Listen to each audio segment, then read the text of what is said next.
Halo Sobat Kabaroto, ketemu lagi di Oto Tips.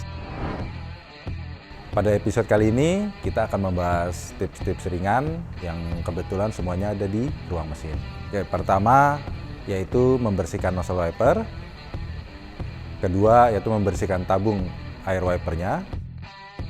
Dan ketiga kita akan mengecek soal minyak rem. Tips pertama kita akan gimana caranya membersihkan nozzle wiper. Nah, perangkat ini kecil tapi tetap mesti dirawat. Apalagi di udara tropis seperti Indonesia, seiring pemakaian. Nah, lubang kecil yang berguna untuk menyemburkan air ini bisa tersumbat oleh debu ataupun lumut yang berasal dari tabung reservoirnya. Nah, untuk membersihkannya kita cukup membutuhkan jarum pentul. Caranya adalah kita cukup mengambil sebuah jarum pentul, lalu lubang yang ada pada nozzle-nya kita colokkan dan kita gesek-gesek supaya debu-debu dan kotoran yang ada di dalamnya ikut keluar.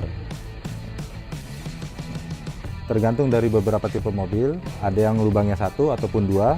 Nah, kita harus pastikan semua lubang yang ada di nozzle wiper ini kita bersihkan dengan sempurna. Salah satu barang yang harus kita rawat adalah tabung reservoir wiper. Nah, barang ini berfungsi untuk menampung air wiper yang berguna ketika kita mengaktifkan wipernya.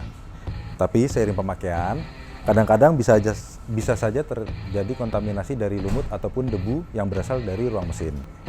Alat yang kita butuhkan cukup dua buah, yaitu sikat untuk membersihkan botol dan lap yang biasa kita pakai untuk membersihkan interior.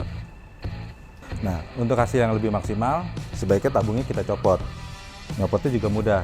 Kita cukup membuka dua buah baut ukuran 10 mili yang ada di bagian bawah dan bagian atasnya.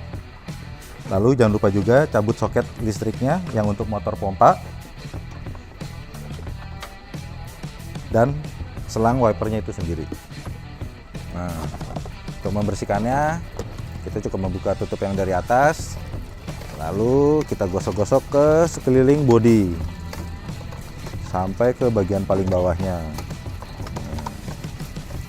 Jangan lupa setelah itu airnya harus kita buang sampai bersih. Dan lebih bagus lagi kalau kita keringkan dengan lap untuk mencegah lumut atau kotoran tersimpan di dalam. Setelah bagian dalam tabung bersih, jangan lupa kita pasang kembali dengan urutan sebaliknya. Motor pompa wiper kita taruh di tempatnya. Kita sambung lagi soket listriknya. Dan selang-selangnya kita rakit kembali.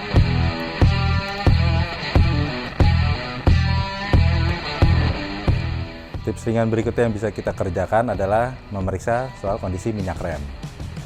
Posisinya biasanya ada di sebelah sini. Pada tabung ini terdapat tulisan batas min, yaitu batas bawahnya, dan max, yaitu untuk batas atasnya. Jadi kita harus memastikan bahwa permukaan minyak rem ada di antara dua batas ini. Nah, tapi yang mesti kita perhatikan adalah ketika dia ada di batas min, ada dua kemungkinan. Bisa menandakan kampas rem itu sudah habis atau memang ada kebocoran pada sistem pengereman kita. Lalu yang harus kita perhatikan juga adalah warna minyak remnya.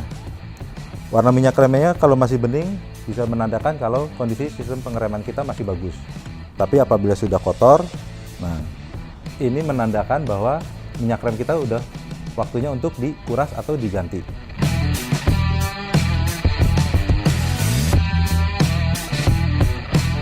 Untuk kondisi minyak remnya sendiri, kita harus memperhatikan sebaiknya diganti ataupun dikuras tiap 20.000 atau maksimal 40.000 km.